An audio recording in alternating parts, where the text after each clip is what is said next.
guys, it's Kelly here and I'm back with another video for Honeybee Stamps. Today we are going to be working with the Daisy Layers Stamps and Dies. And that's it. Those are the only two products that we need. So we're going to be doing a technique where we are coloring on dark colored cardstock. And so to get that no line look, we are going to stamp in colored ink. Now we do have a no line ink, which works really well on white cardstock, but something like that on colored cardstock isn't really going to show up too well. So stamping in the same color ink as my cardstock is going to still show up because it's going to be a few shades darker, but isn't going to compete with the final image. And just like when I stamp things in a black, I ended up stamping this twice, and this is a large enough bouquet that it's going to fill up our entire card front, so I'm not going to have to do anything besides just this image. You could use any well, really any image, but I prefer floral. I prefer florals. So, and then after that here, like I didn't get a good stamp. I had to really get into those middles of the daisies. But then after that, I've pulled out some colored pencils. I'm using Prismacolor colored pencils. And one of the things here is you want to make sure that they are sharpened, that you have a good point on them.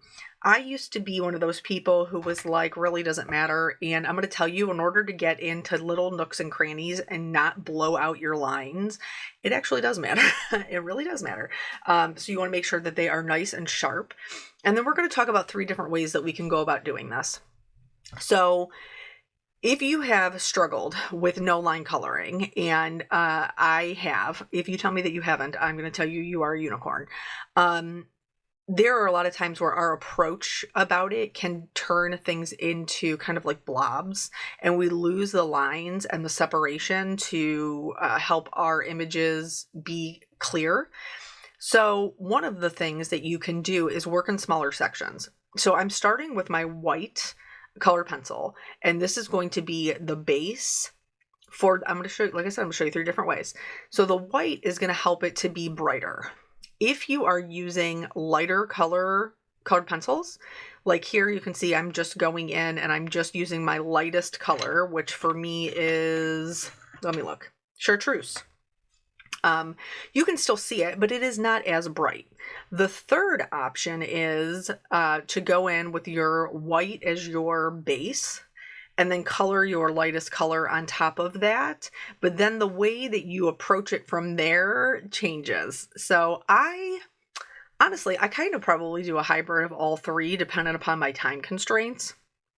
But I wanted to show you so that you know what they look like. So for this first one, we put down a layer of white, we put down a layer of our lightest color, and then we're going to go back in with another layer of white.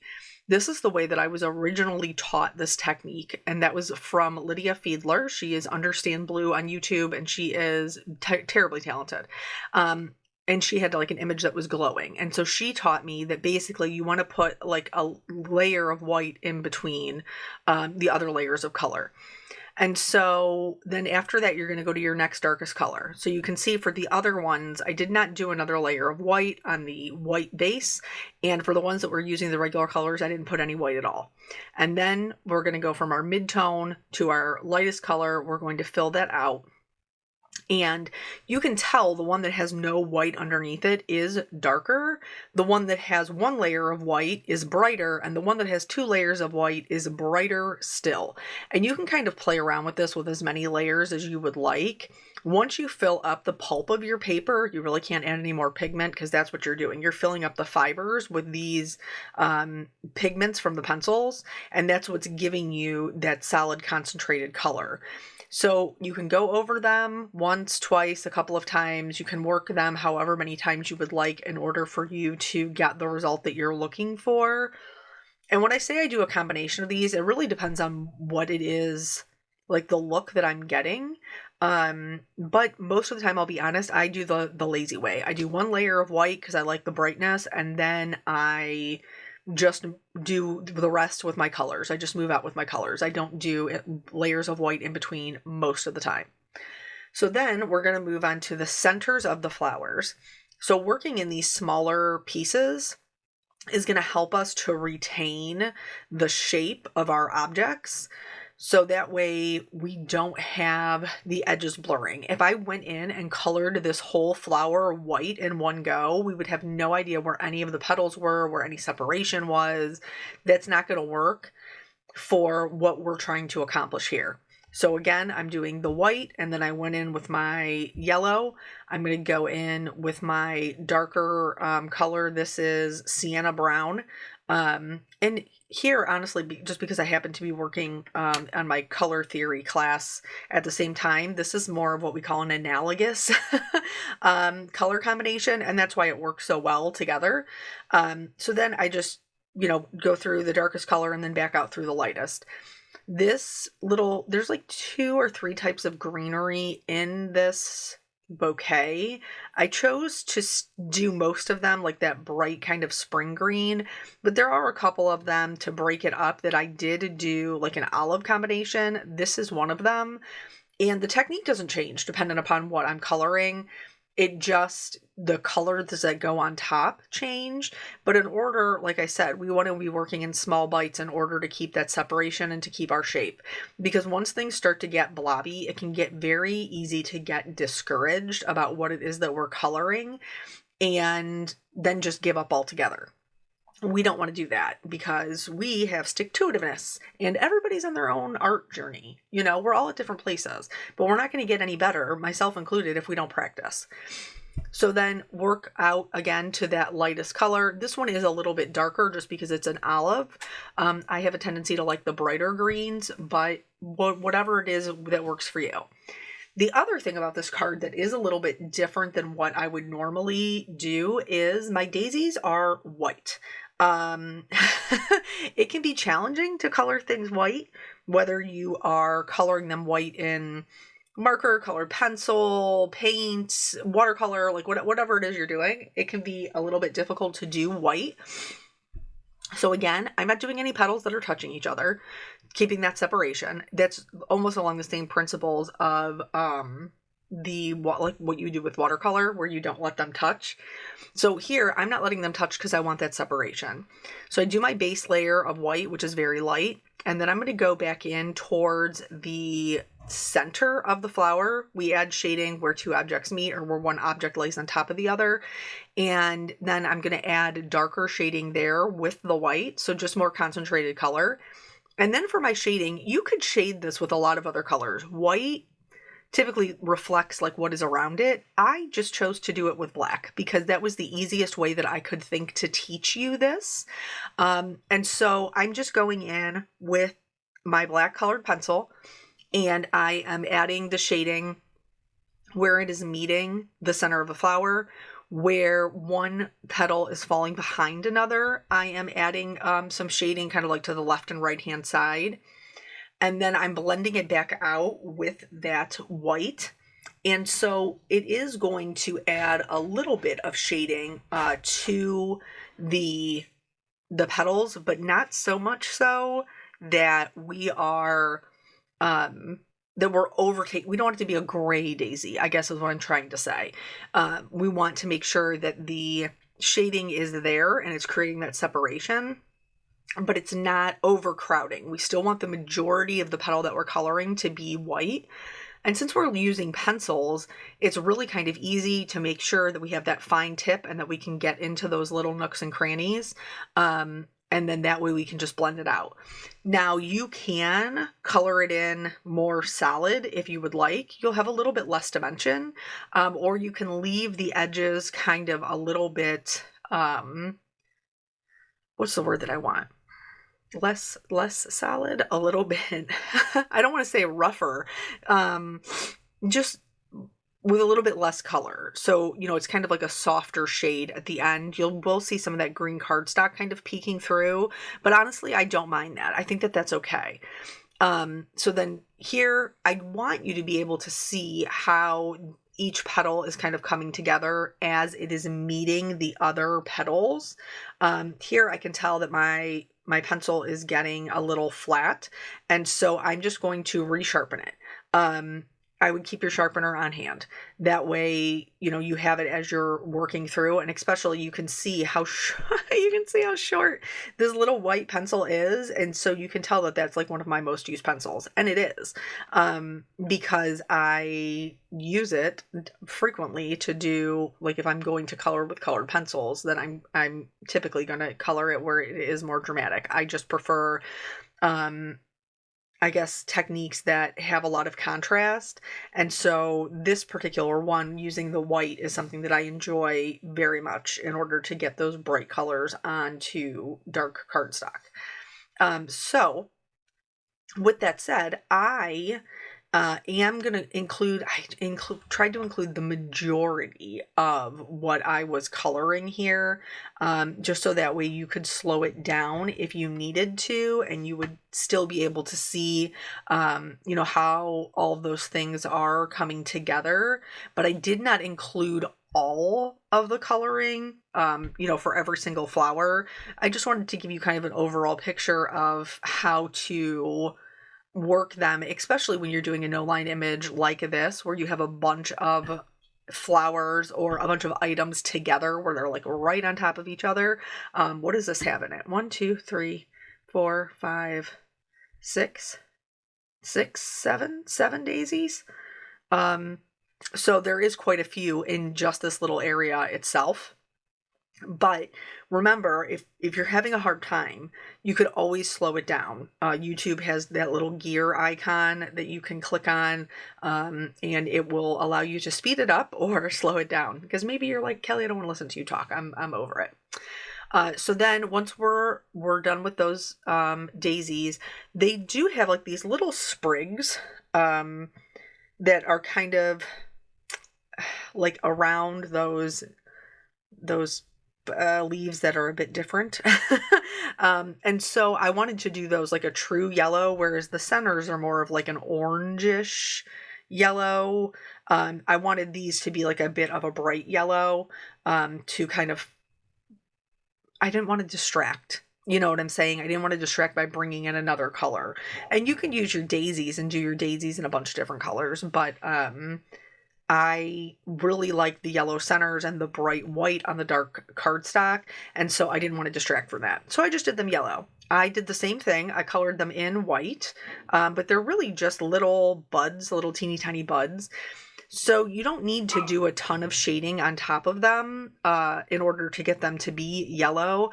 So I kind of cut the middleman out.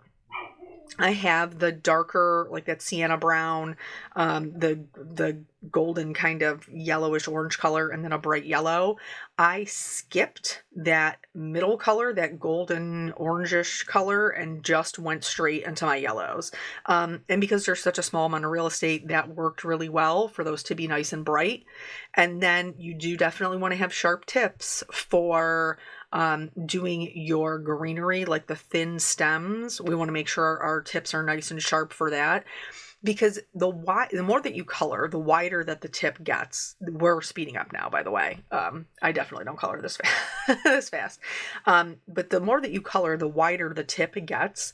So the wider your line is when you put it down. So if you're trying to get into these little teeny tiny nooks and crannies and you don't have a sharp edge, then when you are doing it, you're going to have this wide line. Or if you're doing like stem work, you're going to have this wide stem. So that's why it's super important to just make sure you're continually sharpening. So now, how do we approach the rest of the flowers? I told you we take it in bite sizes. So I'm going to look and I'm going to find all of my centers. They don't touch each other, so I can do all of them at one time and knock them out. Then you can work on one flower at a time. You do not have to take this approach, but this is what works for me. So I find 3 or 4 petals that connect to the center, and I color those in with my base layer of white. I move on to the next flower, and then the next flower, so on and so forth. So basically I just have some centers with that are scantily clad in their petals, right? And then I can go in, I can add my shading to these ones, make sure everything is well shaded with those, and then I will go back in and I will add in the next layer of petals and then the next layer and so on and so forth until the whole flower is finished. That, like I said, you don't have to do that. One flower at a time is totally fine. That's just not the way that I approach it. And then, like I said, this is sped up, but I did want you to be able to see kind of how these petals are meeting each other. And don't be afraid, like if your petals are tucked under other petals or they're on top of other petals and like you've already colored that flower, it's no big deal. Like this one right here, I'm just going to go back in and add that little bit of shading so that one petal looks like it's behind the other. No big deal. And even when I was doing the greenery, like, because we have all this greenery around it, which I'm not going to show you because you saw me color all of the options up there. But when like I'm going around and coloring all of the greenery, I am finding other petals that maybe I missed. So it's just like constantly a work in progress. But that is okay. That's, it's a large piece. I like it because it's all the same flower. It gives me a ton of practice coloring the same flower and getting more and more comfortable as I go along. That's not going to be for everybody, but that's totally fine. You can pick a bouquet that has a lot of different flowers or not flowers at all. Just whatever works for you. But I happen to have this on my desk because I had used it for another project. And I had an idea. I had seen a card on Pinterest that I really loved, and I was like, oh, I'd really like to remake that. And then I was like, well, no, maybe I'll save it for something else. And so I wasn't committed to it. But I had the colored pencil bug, which normally does not bite me. This takes a long time for this girl because I'm just not as comfortable or as well versed with them. It's not the case for everybody. My preferred medium is markers. I find myself to be much, much faster with them. But I will say that surprisingly, this was enjoyable for me. Anyway, so here, this is me filling out the last of the leaves. I do want to say these ones did feel a little bit dark with the olive. So in order to lighten those up, you can always go back in. Like if you chose not to do a white base layer and it feels too dark, you can always go back in with the white on top of it. Here, I'm just going in and adding a little highlight to the white on top of that. And then you can blend that out with the lightest color or not, either or. So now, do you see this fluffy brush? When we're coloring, okay, oftentimes we have a tendency to, like, with crayons or colored pencils, we want to swipe it away. Don't swipe it because you're just going to smear it all over your cardstock. So use the brush. I have a hard time breaking the habit of the swiping, and so on my cardstock, I do have some kind of remnants, but I'll show you how I got around that. Here for the sentiment, I treated with my anti-static tool. I stamped it in our Brilliant White pigment ink, and now I am heat setting it with some white detail embossing powder. And then this is how I'm getting around the fact that I've swiped my little crumbly bits of pigment all over my cardstock. I'm just going to die cut it out. So then that way I can just transfer it right over to, I think this is Christmas Pine from Gina K. I can transfer it right over to another piece of Christmas Pine and nobody will know the difference. It'll just be a little raised. Or you could pop it up. That'd be fun too. So then this is, because it's such a large image already, I don't really have to do anything else. I did trim down my cardstock so I could have a mat. You guys know how I am. Early 2000s, mats on mats on mats. And so I did just want a little bit to bring that white in. And then I'm just going to glue this down flat. Again, you could pop it up for some added interest. I think that would be lovely. I almost did that, and I think I was just like in the flow of just like getting it together, and I put glue on it instead. So then I just committed to the bit. And then I am going to add some rhinestones as well as some highlights. There's a little tricky thing with the highlights. So let me go ahead and get this down and lined up. And then I'm going to use my white gel pen to do the highlights after I glue my sentiment down. But sometimes a white gel pen doesn't always work as well as we would like. Because my colored pencils are wax-based, and a lot of them are, sometimes the roller has a hard time putting out pigment on top of the wax. So when that happens, like I just do it on my finger a little bit to get it rolling again, and then I take it back to the paper because sometimes it can clog up that roller. Alternatively, you could use a paint pen. Or you could use a paint brush with like some gouache or white acrylic paint. There's a couple of different options. But if you're using a gel pen, you're struggling, just know that you're not the only one. And then here I use some rainbow rhinestones to accent the sentiment. And then that's it. That's the whole card. So I hope that you guys learned a little something about, coloring with colored pencils. I hope that it inspires you to give something a try. This feels very spring to me, and I am looking forward to that immensely. Thank you guys so much for joining me, and I will catch you on the next video. Bye.